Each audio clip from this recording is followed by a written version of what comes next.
يعلم ملء عين زمن سيفنا والقلم قولنا والعمل في سبيل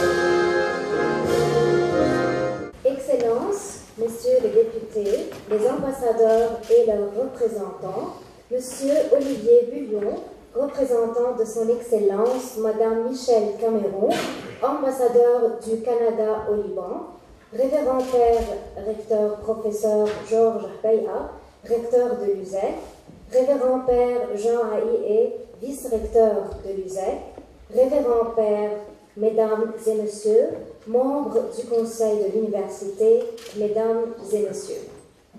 We must learn to live together as brothers or perish together as fools, Martin Luther King says. Vivre ensemble, c'est s'accepter, communiquer malgré ses différences, sans se juger, sans se mépriser.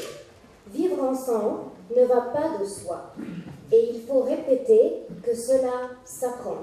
C'est promouvoir des valeurs, développer la solidarité, respecter les cultures, les religions, prévenir les conflits et apprendre à chacun à se reconnaître en l'autre la même liberté qu'en soi-même. Vivre ensemble nous ramène à la présence et à l'intégration des Libanais au monde, en particulier au Canada.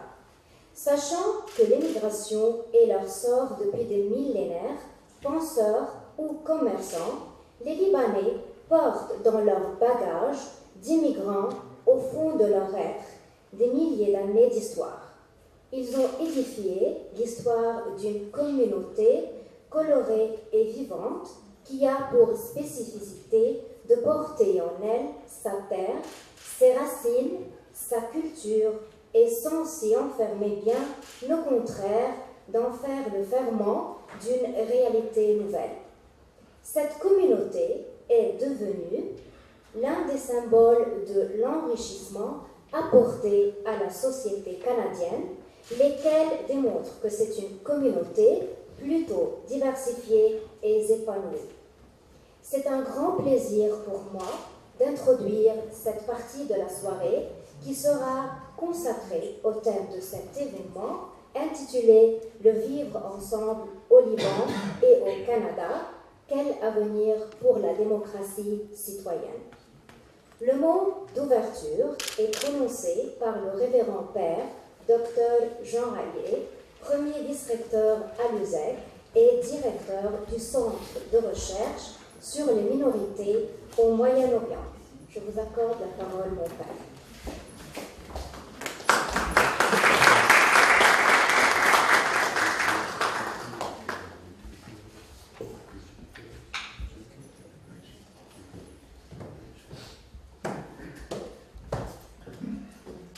Il y a ici ni Grecs, ni Juifs, ni circoncis, ni incirconcis, ni barbares, ni Scythes, ni esclaves, ni libres, entre Françaises, ni Canadiens, ni Libanais.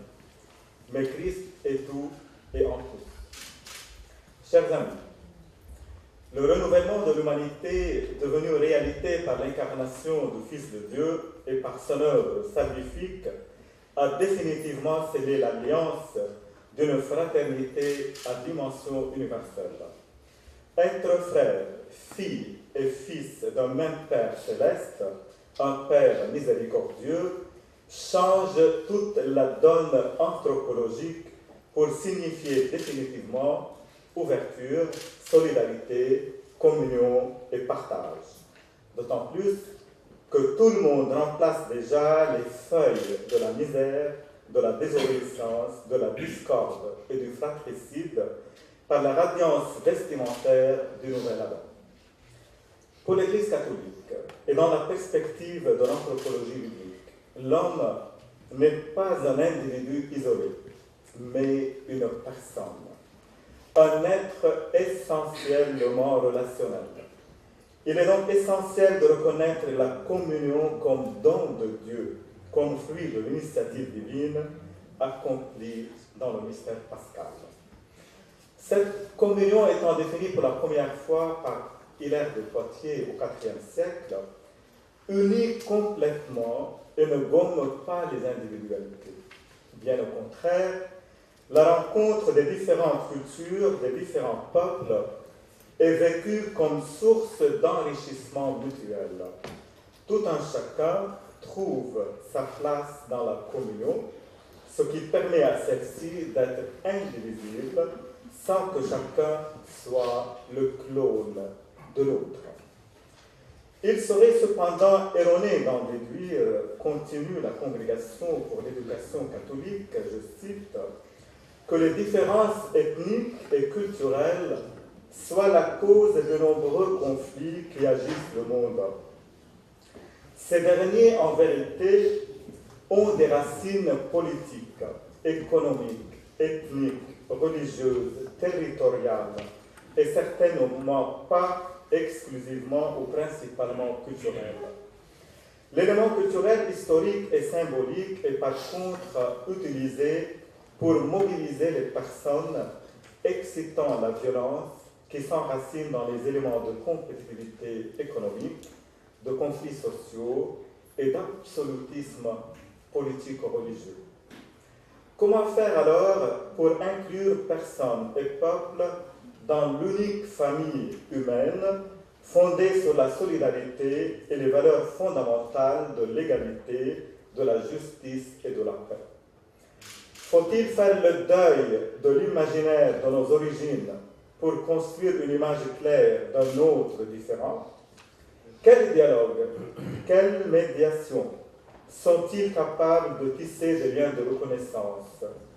Quelle démocratie, quelle laïcité, quelles lois constitutionnelles peuvent-elles garantir la convivialité quand le respect manque et l'acceptance de l'autre fait défaut? Quelle serait la valeur ajoutée d'une démocratie laïque quand le radicalisme nous trompe toujours par son jeu de tolérance et de justice?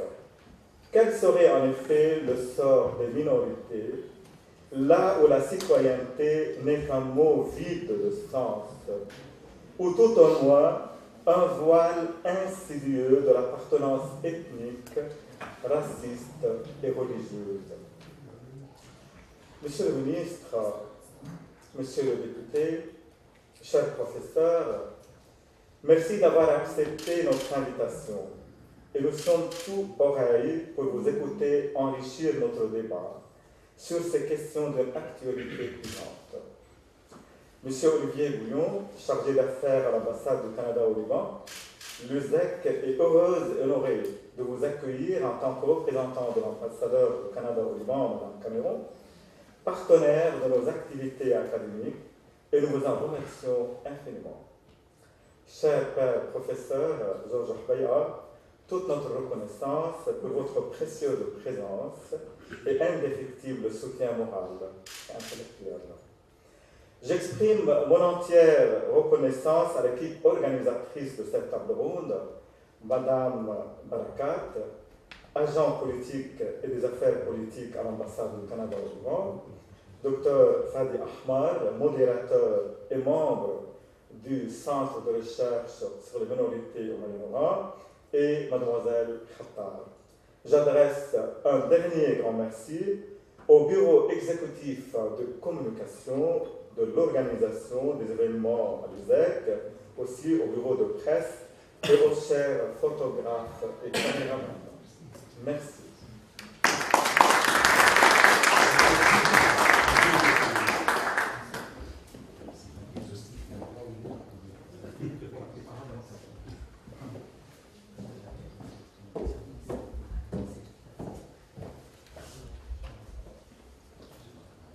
Avec un très grand plaisir, je donne la parole au révérend père professeur Georges Arbaya, recteur de l'USEC.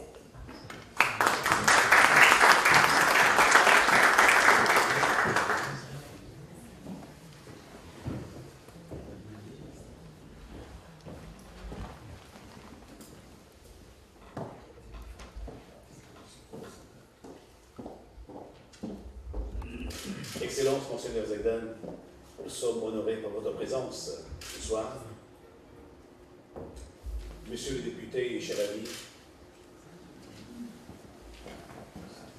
Monsieur Olivier Bouillon, le conseiller politique et affaires publiques à l'ambassade du Canada au Liban,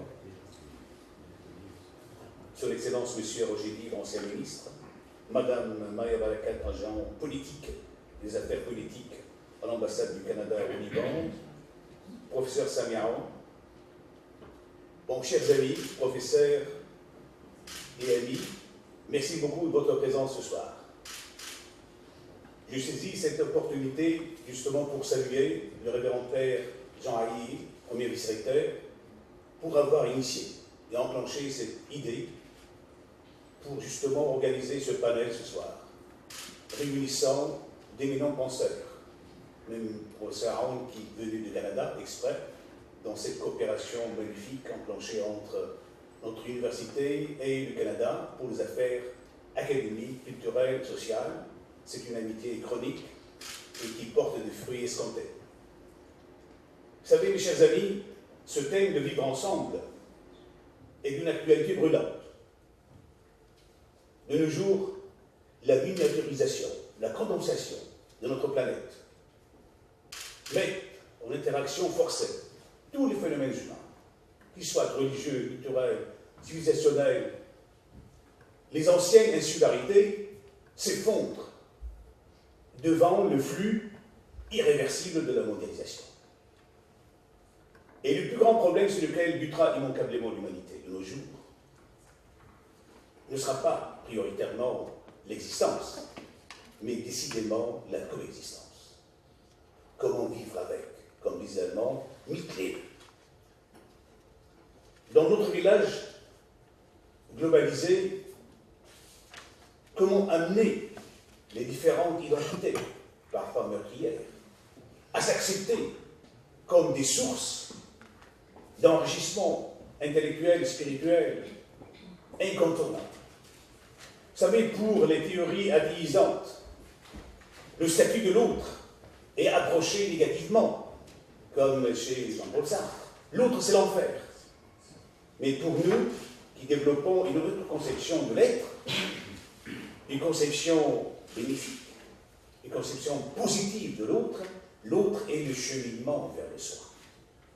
Parce que sans l'autre, comment prendre conscience de sa propre altérité?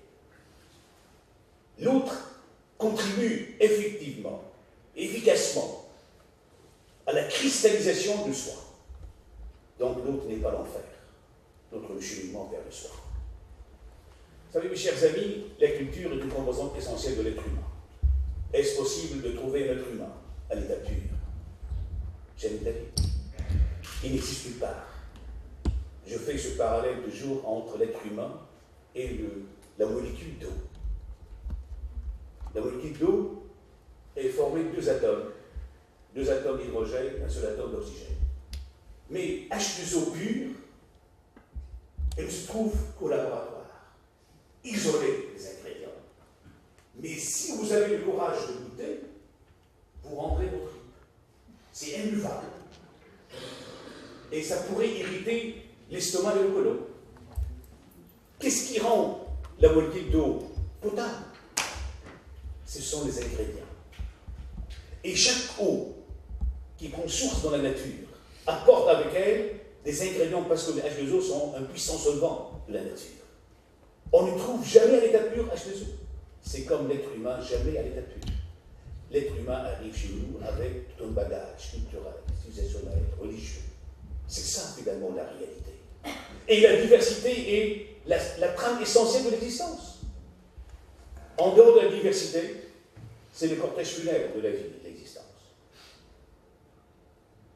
Albert Jacquard, qui nous a laissé, un grand spécialiste en génétique de population, nous a laissé un ouvrage extraordinaire, Qu'est-ce que l'hérédité?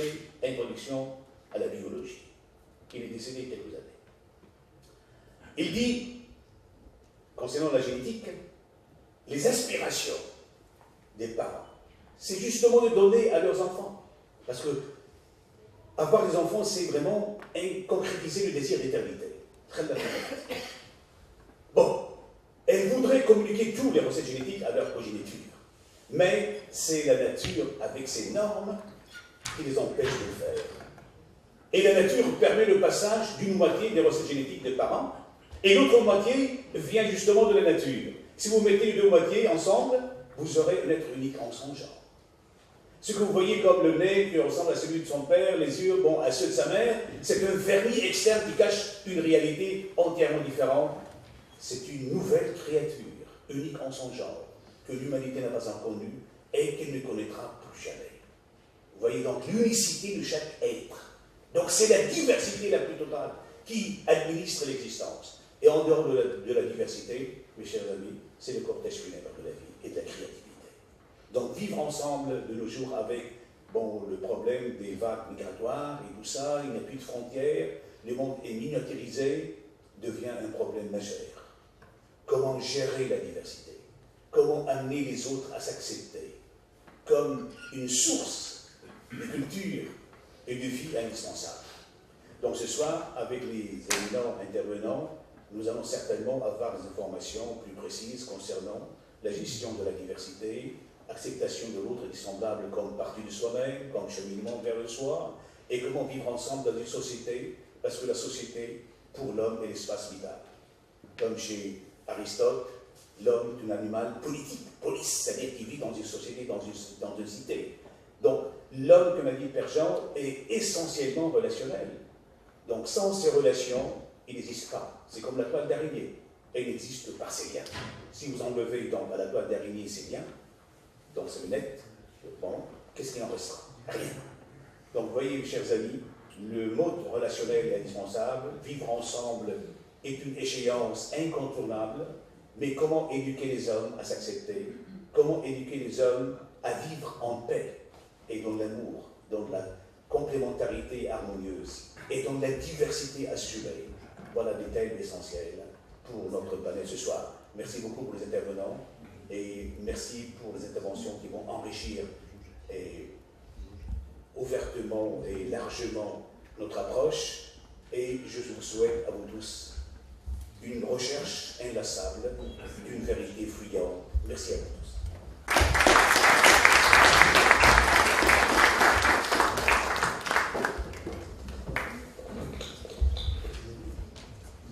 Et maintenant, j'invite M. Olivier Bullion, le chargé d'affaires à l'ambassade du Canada au Liban, pour prononcer le mot de son Excellence, Madame Michèle Cameron, ambassadeur du Canada au Liban.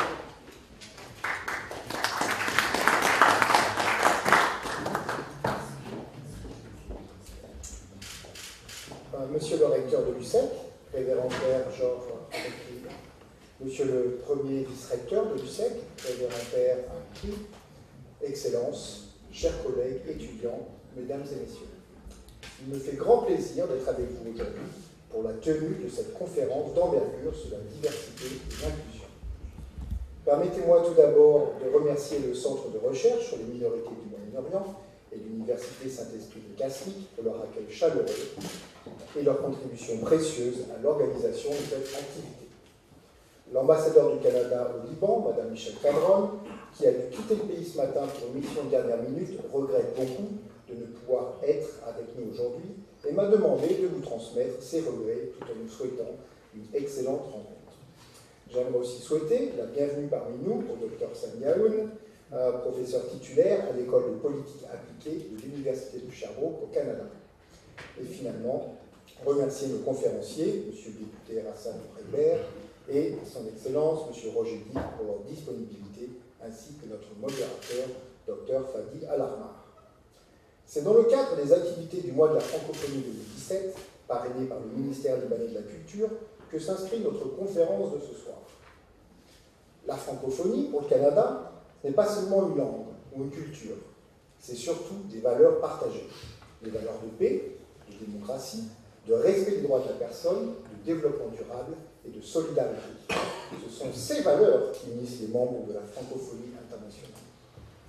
C'est pourquoi il nous a semblé tout à fait pertinent que les thèmes de nos discussions aujourd'hui soient au cœur des orientations de la francophonie, et nous sommes ravis de pouvoir contribuer à faire vivre ces discussions dans le cadre des activités de la francophonie. Aujourd'hui, nous voulons faire partager un message d'inclusion, de diversité, de tolérance et d'ouverture, alors que les tendances mondiales semblent indiquer de plus en plus une diminution du respect de la différence et des effets positifs de la diversité. Les événements tragiques récents, notamment à Istanbul, à Orlando, à Bruxelles, à Paris, à Ouagadougou et ailleurs, ainsi que la crise migratoire en Europe, ont contribué à un discours public sur la diversité qui perpétue trop souvent la peur de l'autre au sein de la société. Ce discours croissant de peur, avec ses approximations, ses vieux fantômes, nous détourne des effets positifs, incontestés et maintes fois démontrés de la diversité. C'est ce discours insidieux qui inlassablement contribue à l'exclusion et inévitablement à l'intensification des tensions. La dernière décennie a été marquée par une pression accrue sur la démocratie, la stabilité sociale, les droits de la personne dans de nombreuses régions du monde. Dans certains pays, la diversité, que ce soit celle de la pensée, de l'expérience, du sexe, de l'orientation sexuelle, de la croyance religieuse, de l'origine, est considérée comme une menace. Dans de nombreux pays et régions, les minorités et les groupes marginalisés, y compris les migrants, les réfugiés, les peuples autochtones, les femmes, les filles, les communautés religieuses, les groupes ethniques, les homosexuels et les personnes handicapées, sont encore davantage confrontés à ces défis et ces menaces envers leurs droits et leurs libertés. En plus de ces préoccupations, certains dirigeants, certains leaders politiques, y compris parmi les pays amis du Canada, vont même jusqu'à défendre ces valeurs d'exclusion à l'échelle internationale. Le Canada est bien placé pour être un défenseur et peut-être un leader mondial des valeurs et des avantages du pluralisme pacifique, de l'inclusion et du respect de la diversité, dans le cadre de nos politiques plus larges en matière de droits de la personne. La promotion du pluralisme pacifique, de l'inclusion et du respect de la diversité peut contribuer à changer ce discours négatif et fort inquiétant autour de ces questions. À cette fin, le Canada plaide en faveur de la diversité en tant que force inhérente des sociétés pluralistes qui jouissent de nombreux avantages culturels, économiques, sociaux et politiques.